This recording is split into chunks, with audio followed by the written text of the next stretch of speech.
Hello everyone, स्वागत है एक बार फिर से आप सबका आपके अपने यूट्यूब चैनल पाई केमिस्ट्री में। दोस्तों, हमने केमिकल बॉन्डिंग के अपने पिछले 2 लेक्चर्स में बेसिक नॉलेज ले ली थी कि ऑर्बिटल्स क्या होते हैं और ओवरलैपिंग कैसे होती है। ठीक है, तो आज हम उसी लेक्चर को आगे बढ़ा रहे हैं। आज थोड़ा हम डी ऑर्बिटल्स के बारे में थोड़ा सा और अच्छे से पढ़ लेते हैं। उसके बाद फिर आज हम वीवीटी को पढ़ेंगे और हाइब्रिडाइजेशन को स्टार्ट करने का ट्राई करेंगे। क्लियर? तो हम डी ऑर्बिटल्स के बारे में थोड़ी सी इन्फॉर्मेशन और ले लेते हैं कि जो अपने डी ऑर्बिटल्स होते हैं वो कैसे बनते हैं, क्या होते हैं। ठीक है, जो डी जेड स्क्वायर की ओवरलैप डी जेड स्क्वायर आपका बना था वो कैसे बना था, कैसे उनकी ओवरलैपिंग हुई थी, तो ये सब हम अभी देख लेते हैं क्योंकि ये इम्पॉर्टेंट टॉपिक है और इसका सबसे ज़्यादा इम्पोर्टेंस जो यूज होता है डी ऑर्बिटल्स का वो कोऑर्डिनेशन कंपाउंड्स में यूज होता है। क्लियर? तो डी ऑर्बिटल्स के बारे में भी हम थोड़ा सा पढ़ लेते हैं। डी ऑर्बिटल्स अपने बताया था हमने आपको D X Y, D Y Z, D Z X, D X square Y square, D Z square X square और D Z square Y square होते हैं। क्लियर? ये 6 टाइप के ऑर्बिटल्स होते हैं अपने डी सब सेल में। लेकिन जब हमने क्वांटम एस्पेक्ट से आपको बताया था, जो लास्ट लेक्चर में हमने आपको बताया था कि किसी भी सब सेल में जब हम ऑर्बिटल निकालते हैं तो उसके लिए एक फार्मूला यूज किया था 2l+1 करके, यही किया था। और इसमें हमने आपको बताया था कि जो एल क्वांटम नंबर है आपकी, जो एल क्वांटम नंबर है इसको हम एजीमुथल क्वांटम नंबर ही बोलते हैं। ये डी के लिए एल की वैल्यू 2 होती है। For D L is equal to 2। अगर यहाँ पे हम एल की वैल्यू 2 रखते हैं तो जो अपने ऑर्बिटल्स आएंगे, नंबर ऑफ ऑर्बिटल्स जो आएंगे वो आते हैं अपने 5। तो अब यहाँ पे क्या हो गया कि हम लिख रहे हैं 6 ऑर्बिटल्स जबकि आ कितने रहे 5। तो आपका आंसर दोनों सही है, आप चाहे 6 करो या 5 करो, आंसर आपके दोनों सही है। अगर एग्जाम में आपको 6 मिलता है तो आप 6 भी टिक कर सकते हो। ठीक है, 6 सही होगा आपका आंसर। अगर आपको 5 मिलता है तो 5 भी आंसर सही है। तो हम आपको बताते हैं 6 से 5 ऑर्बिटल कैसे रह गए। क्लियर? चलो, इसको पिछले लेक्चर में हमने आपको बता दिया था, वही बेसिक है। अब इसको हम आगे बढ़ा रहे हैं, आपको सारे ऑर्बिटल्स का स्ट्रक्चर दिखाएंगे कैसे, कौन से ऑर्बिटल कैसे होते हैं। तो इन 6 ऑर्बिटल्स में आपके जो ऑर्बिटल्स होते हैं वो 2 टाइप से होते हैं। एक तो non axial orbital, non axial orbitals, और दूसरा एक्सियल ऑर्बिटल्स।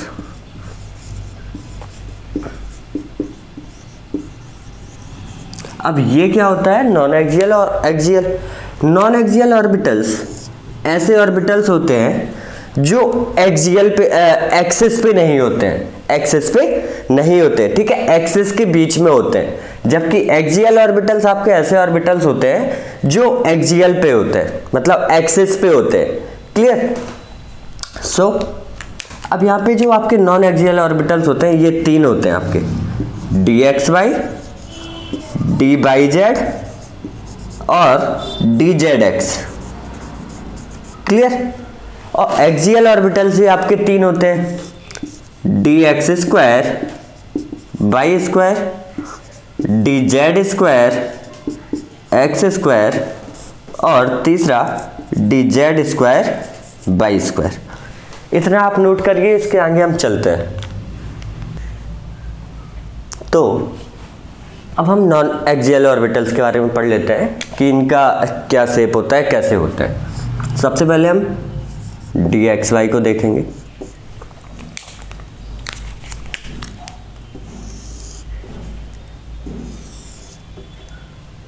ठीक है, जैसा हमने बोला कि ये जो ऑर्बिटल्स होते हैं ये एक्सिस के बीच में होते हैं। ठीक है, तो यहाँ पे एक्स और वाई की बात हो रही है, तो ये ऑर्बिटल्स कहाँ कहाँ होंगे?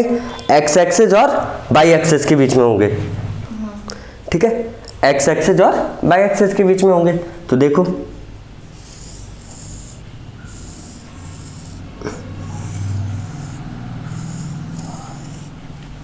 कौन सा ऑर्बिटल बन गया? D X Y, D X Y. Clear? और ये जो साइन लगे हुए हैं ना, ये आपके चार्जेज नहीं है, इनको कहते हैं face of orbital, faces of orbitals. Clear? In face के बारे में आपको एमओटी में अच्छे से पढ़ाएंगे हम, जब एमओटी पढ़ा रहे होंगे तब आपको इन फेसेस के बारे में अच्छे से पढ़ाएंगे। क्लियर? अभी आप केवल ये समझ लीजिए कि जो आपकी प्लस और नेगेटिव साइन है, ये आपका केवल फेस है। क्लियर? ये चार्ज नहीं होते। अब हम आगे चलते हैं, ये अपना हुआ डी एक्स वाई ऑर्बिटल। इसके बाद जब हम आगे बढ़ेंगे, दूसरा कौन सा? D Y Z orbital. तो बाई एक्सिस जेड एक्सिस के बीच में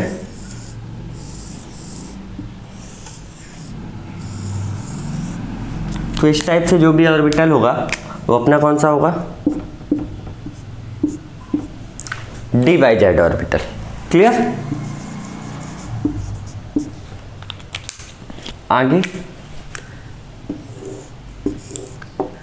डी जेड एक्स ऑर्बिटल की बात करेंगे।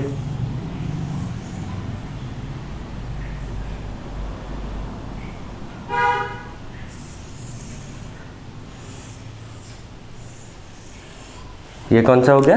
D Z X orbital. Clear? तो ये जो तीन अपने ऑर्बिटल्स हैं, ये अपने नॉन एक्सियल ऑर्बिटल्स हैं। क्लियर हो गया? इतना सबको समझ में आ गया कि जो भी ऐसे ऑर्बिटल्स जो एक्सिस के बीच में होते हैं, इनको हम लोग नॉन एक्सियल ऑर्बिटल्स बोलते हैं। ठीक? इनको नोट कर लो, आप स्क्रीनशॉट ले लो इनका। चल, अब हम पढ़ते हैं अपने एक्सियल ऑर्बिटल्स के बारे में। तो एक्सियल ऑर्बिटल्स ऐसे ऑर्बिटल्स होते हैं जो एक्सिस पे ही होते हैं। ठीक है? जैसे हम पहले देखेंगे D X square Y square. ठीक? एक्स स्क्वायर बाई स्क्वायर का क्या मतलब है? ये एक्स और बाई एक्सिस पे आ रहे होंगे। क्लियर? तो एक्स और बाई एक्सिस पे आ रहे होंगे तो हम किस टाइप से बनाएंगे इनको? एक्स एक्सिस, बाई एक्सिस और जेड एक्सिस। क्लियर? ये तीन एक्सिस हो गई अपनी। तो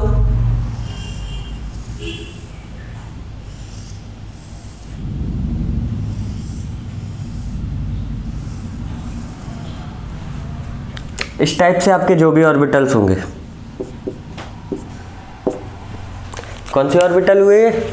D X square Y square, D X square Y square. समझ में आया? एक्स और बाई एक्सिस पे जो भी हो गए आपके, मतलब ऑर्बिटल की लोब्स आपकी जब एक्सिस पे आ गई तो उनको हमने क्या बोल दिया? D X square Y square orbitals. Clear? अब ऐसे ही हम पढ़ेंगे D Z square X square और D Z square Y square. तो सेम देखते हैं।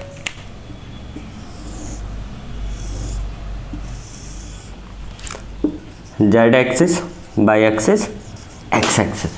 अब कौन सा देखना, पढ़ना कौन सा हम लोग को? D Z square X square. Clear? अब देखो D Z square X square के लिए दो लोब्स रहेंगी जेड एक्सिस पे और दो लोब रहेंगी एक्स एक्सिस पे। तो जो भी ऑर्बिटल बनेंगे इस टाइप से, उनको हम बोलेंगे D Z square X square. Clear हुआ? ठीक? अब ऐसे ही आगे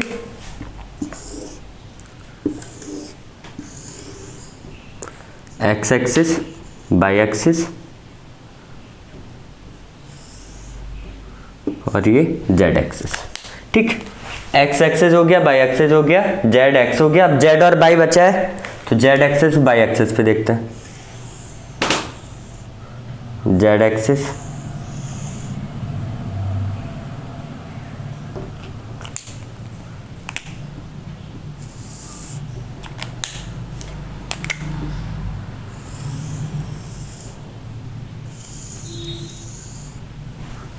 ठीक।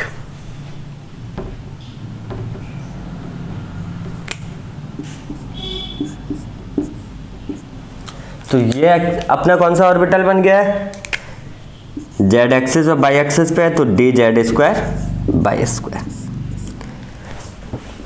क्लियर, इसका स्क्रीनशॉट ले लो, फिर हमको D Z square Y square के डी जेड स्क्वायर के बारे में बताते हैं। ठीक है, स्क्रीनशॉट ले लो इसका। तो यहाँ पे देखते हैं कि डी जेड स्क्वायर तो यहाँ पे कहीं आया ही नहीं है। तो डी जेड स्क्वायर जो अपना ऑर्बिटल आता है वो D Z square X square और D Z square Y square की ओवरलैपिंग से आता है। अब इनकी ही ओवरलैपिंग क्यों होती है हमको ये देखना है, क्योंकि देखो यहाँ पे डी जेड स्क्वायर आपका क्या हो रहा है, जेड जो आपकी एक्सिस है, जेड एक्सिस जो है आपकी वो दोनों में कॉमन आ रही है, तो इजीली क्या कर जाएगी, इजीली ये ओवरलैपिंग कर जाएगी। ठीक है, इनकी ओवरलैपिंग हो जाएगी और बाकी जो आपका एक्स और बाई एक्सिस है ये भी ओवरलैप कर जाए, इनकी ओवरलैपिंग भी हो जाएगी, लेकिन इनकी ओवरलैपिंग थोड़ी सी कम होगी।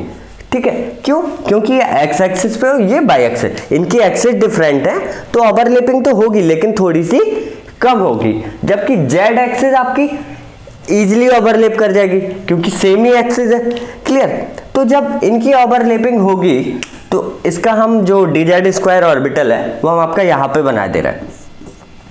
ठीक है, इनकी जो ओवरलैपिंग होगी वो किस टाइप से होगी, देखिए यहाँ पे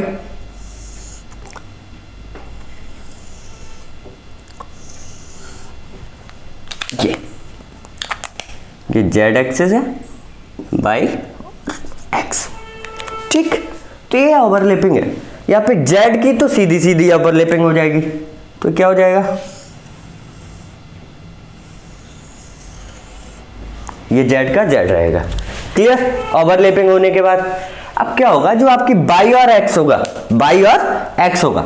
अब देखो बाई यहाँ पे था, बाई ये है, तो यहाँ पे जो और इनकी जो ओवरलैपिंग होगी वो क्या होगी, ये वाला लोब इस लोब से, एक्स के इस लोब से कर सकता है ओवरलैपिंग। ठीक है, बाई का ये वाला लोब एक्स एक्सिस के इस वाले लोब से कर सकता है ओवरलैपिंग, या बाई का यही वाला लोब एक्स के इस वाले लोब से भी कर सकता है।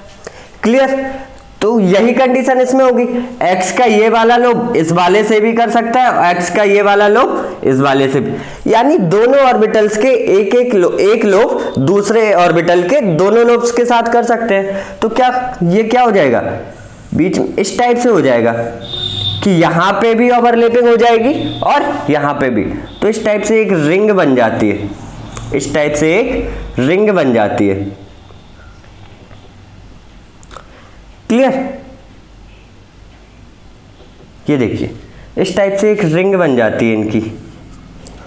तो इस ऑर्बिटल को जो बनता है, इस ऑर्बिटल को हम लोग बोलते हैं D Z square orbital, D Z square orbital. Clear, समझ में आया होगा आप लोग को। अगर क्लियर नहीं हुआ हो तो आप लोग कमेंट बॉक्स में अपने डाउट भेज सकते हैं, मुझे लगता है ये आपको समझ में आ गया होगा। क्लियर, इसका स्क्रीनशॉट ले लो आप लोग।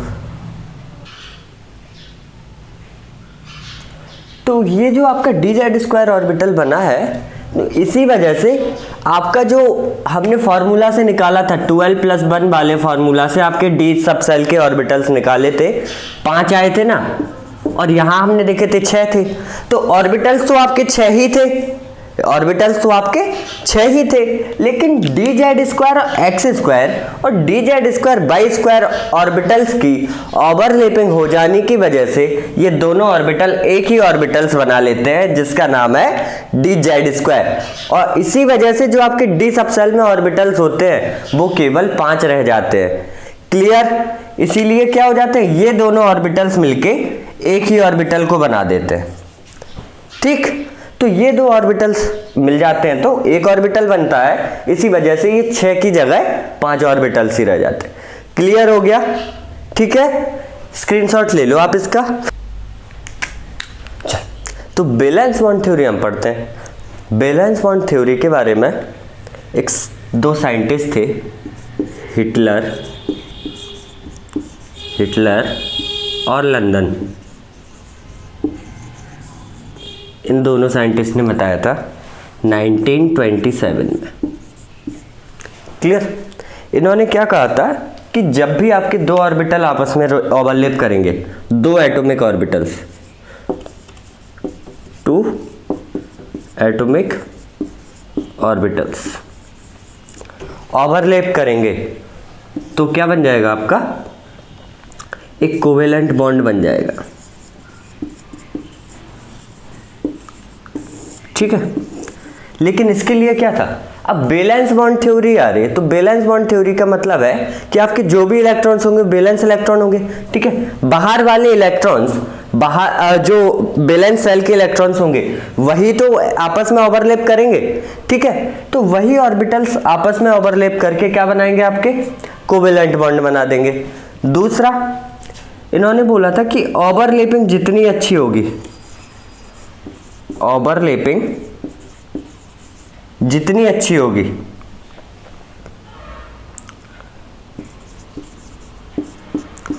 तो आपकी बॉन्ड स्ट्रेंथ क्या होगी,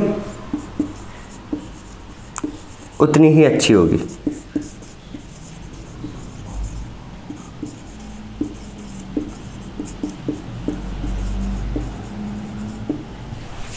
क्लियर, दूसरा पॉइंट है। तीसरा पॉइंट इन्होंने बोला था कि आपके जो भी एटॉमिक ऑर्बिटल्स हैं उनमें जो इलेक्ट्रॉन्स होते हैं, electrons in atomic orbitals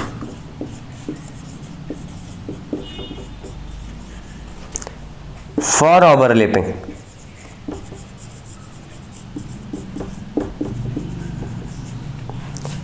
are opposite spins, opposite spins.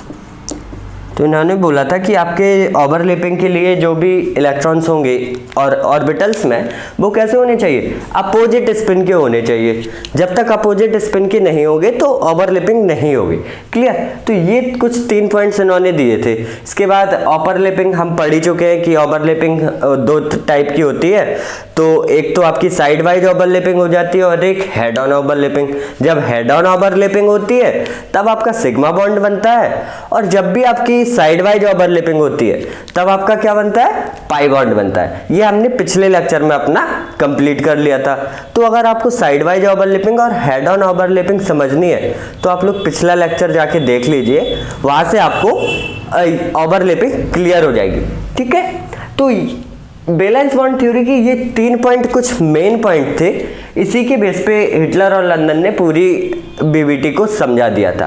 Clear, तो इसी के जो भी एप्लीकेशंस थे उन एप्लीकेशंस में कुछ इंपॉर्टेंट टॉपिक्स थे, जैसे हाइब्रिडाइजेशन। हाइब्रिडाइजेशन जो आया था, हाइब्रिडाइजेशन वो आपका क्या था, बीबीटी का एक कॉन्सेप्ट था। ठीक है, तो ये आपकी बीबीटी रही और ये आपका हाइब्रिडाइजेशन। आप बीबीटी को यहाँ पे स्क्रीनशॉट ले लीजिए। अब हम हाइब्रिडाइजेशन, ठीक, हाइब्रिडाइजेशन बहुत ही इंटरेस्टिंग टॉपिक है, इसलिए इसको बहुत ही ध्यान से समझिएगा। क्लियर, तो सबसे पहले तो हाइब्रिडाइजेशन एक हाइपोथेटिकल थ्योरी है। हाइपोथेटिकल थ्योरी है, केवल कॉन्सेप्ट है बीबीटी का, कॉन्सेप्ट ऑफ बीबीटी। ठीक है, ये रियल फिनोमिना नहीं है इसके। तो इसमें क्या कहा जाता है कि लगभग सेम एनर्जी के ऑर्बिटल्स को मिक्स किया जाता है। तो mixing of orbitals and distribute them,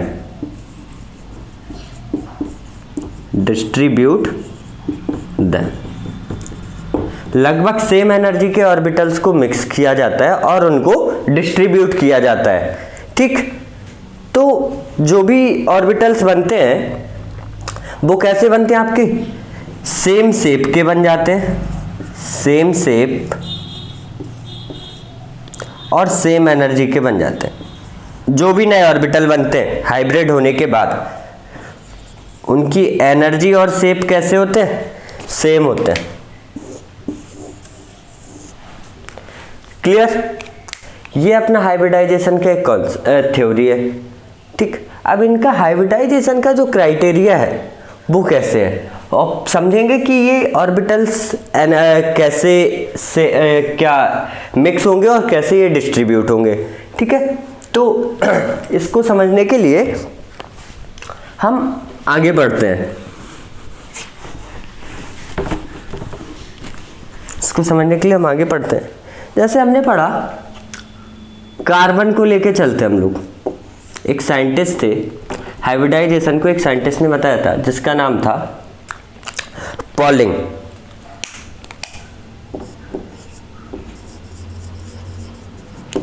Linnaeus polling. इनको हम लोग फादर ऑफ केमिकल बॉन्डिंग भी बोलते हैं।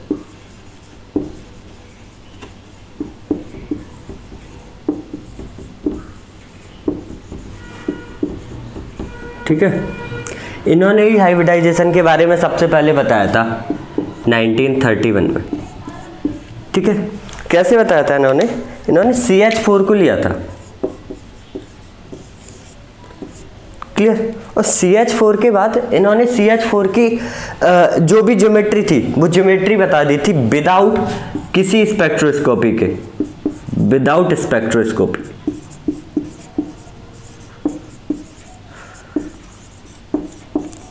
इसलिए इनको कहा जाता है फादर ऑफ केमिकल बॉन्डिंग। ठीक है, तो CH4 को ही हम लेते हैं और देखते हैं कि CH4 में जो आपका कार्बन है और जो हाइड्रोजन है वो कैसे हाइब्रिड होते हैं। ठीक है, देखो कार्बन का आपने पढ़ा है 2s2 2p2 होता है, जो भी इलेक्ट्रॉनिक कन्फिगरेशन होता है 1s2 2s2 2p2 होता है। ठीक, अब यहाँ पे हम लोग देखेंगे 2s2 2p2, ये 2s हो गया और यहाँ पे ये 2p हो गया। ठीक, अब इसके पास जो कार्बन है, कार्बन के पास क्या 2 ही अनपेयर्ड इलेक्ट्रॉन है, तो ये 4 बॉन्ड कैसे बनाएगा। क्लियर, अगर 2 अनपेयर्ड इलेक्ट्रॉन है तो 4 बॉन्ड कैसे बनाएगा। अब 4 बॉन्ड के लिए एक चीज हो सकती है क्या, कि जो 2s का एक इलेक्ट्रॉन है वो 2p के पास चला जाए, 2p के एक वेकेंट ऑर्बिटल में चला जाए, तब तो इसके पास क्या हो जाएंगे 4 अनपेयर्ड इलेक्ट्रॉन हो जाएंगे। और जैसे ही 4 अनपेयर्ड इलेक्ट्रॉन हो गए तो कार्बन क्या करेगा 4 बॉन्ड बना लेगा। ठीक है, और जब कार्बन 4 बॉन्ड बनाएगा तभी हम क्या बोलेंगे, कार्बन टेट्रावेलेंट है। और ये अपन लोग जानते ही हैं कि कार्बन टेट्रावेलेंट होता है, लेकिन कार्बन टेट्रावेलेंट कैसे हो, अपनी ग्राउंड स्टेट में तो कार्बन टेट्रावेलेंट हो ही नहीं रहा है। कब, जब तक नहीं होगा जब तक ये वाला जो 2s का इलेक्ट्रॉन है वो 2p के वेकेंट ऑर्बिटल में चला जाए। तो क्या हो रही है यहाँ पे, क्या हो रहा है यहाँ पे, हो रहा है कि जब तक कार्बन को एक्साइटेड नहीं करेंगे ये वेकेंट ऑर्बिटल नहीं, ये टेट्रावेलेंसी शो नहीं करेगा। तो देखते हैं हम कार्बन टेट्रावेलेंसी कब शो करता है। ठीक है, इसका आप लोग स्क्रीनशॉट ले लो, इसके आगे हम समझा रहे हैं आपको। तो यहाँ पे हम देख सकते हैं कि जो कार्बन का ग्राउंड स्टेट में इलेक्ट्रॉनिक कॉन्फ़िगरेशन था वो 2s2 2p2 था। 2s के पास 2 ऑर्बिटल थे, 2s के पास 2 इलेक्ट्रॉन थे ऑर्बिटल में और 2p के पास भी 2 इलेक्ट्रॉन थे, जबकि इसका एक p ऑर्बिटल क्या था, वेकेंट था। और एक्साइटेड स्टेट में क्या हुआ है कि जो 2s का इलेक्ट्रॉन था वो 2s का इलेक्ट्रॉन 2p के एक वेकेंट ऑर्बिटल में जाके 2s 4 अनपेयर्ड इलेक्ट्रॉन कर दिए इसने। यानी कि अब क्या कर सकता है कार्बन, क्या कर सकता है टेट्रावेलेंसी शो करेगा 4, और अपने क्या कर सकता है 4 बॉन्ड बना सकता है। क्लियर, तो ये हुआ कैसे।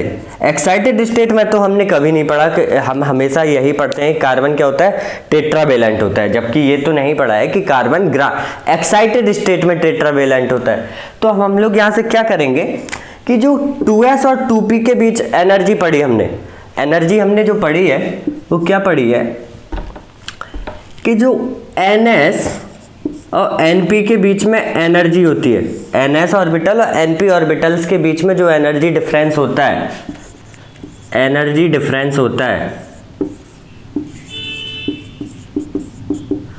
वो आपका जो नॉर्मल टेम्परेचर होता है, मतलब जो थर्मल एनर्जी बोल सकते हैं, थर्मल एनर्जी बोल सकते हैं,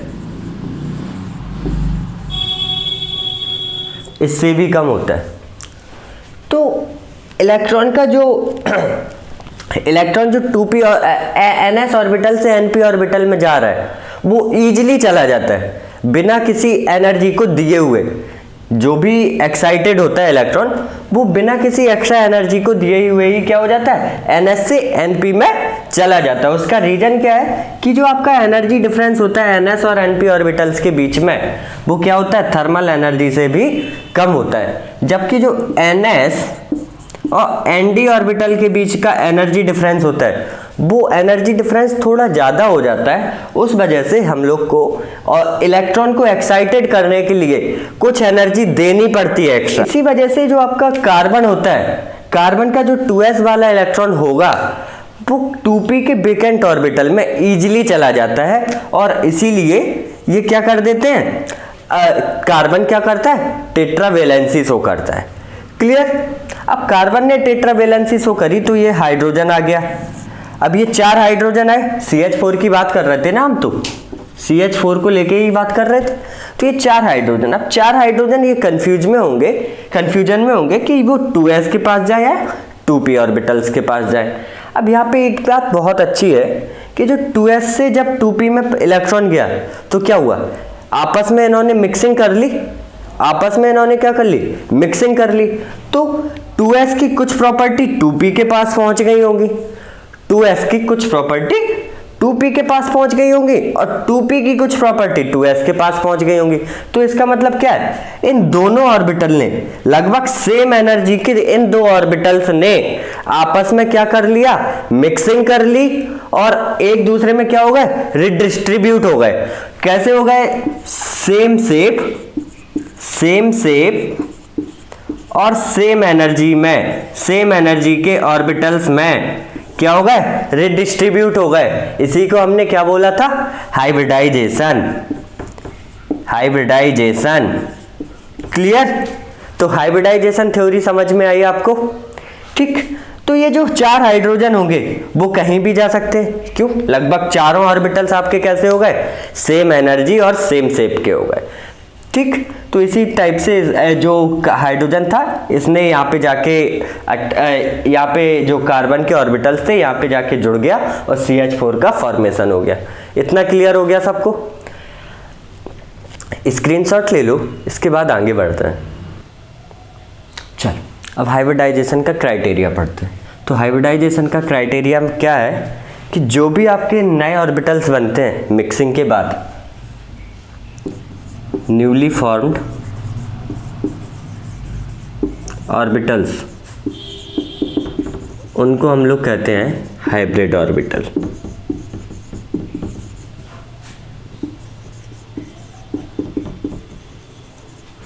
क्लियर। दूसरा पॉइंट है कि जो आपके नंबर ऑफ हाइब्रिड ऑर्बिटल्स होते हैं,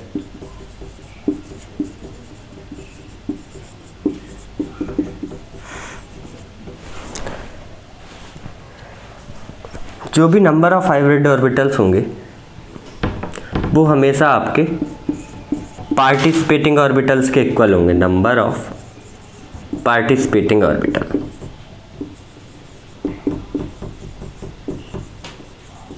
ऐसा नहीं है कि 4 ने पार्टिसिपेट किया और 3 बन रहे हैं। अगर 4 ने पार्टिसिपेट किया तो 4 ही बनेंगे। ठीक।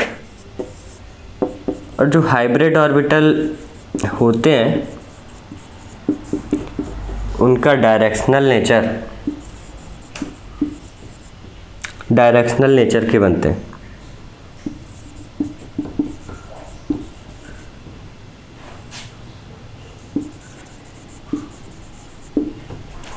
क्लियर। और मोर इफेक्टिव भी होते हैं। फिर जब ओवरलैपिंग करेंगे ना तो मोर इफेक्टिव भी होंगे। और ये जो भी हाइब्रिडाइजेशन है वो SPN के लिए ट्रू होता है।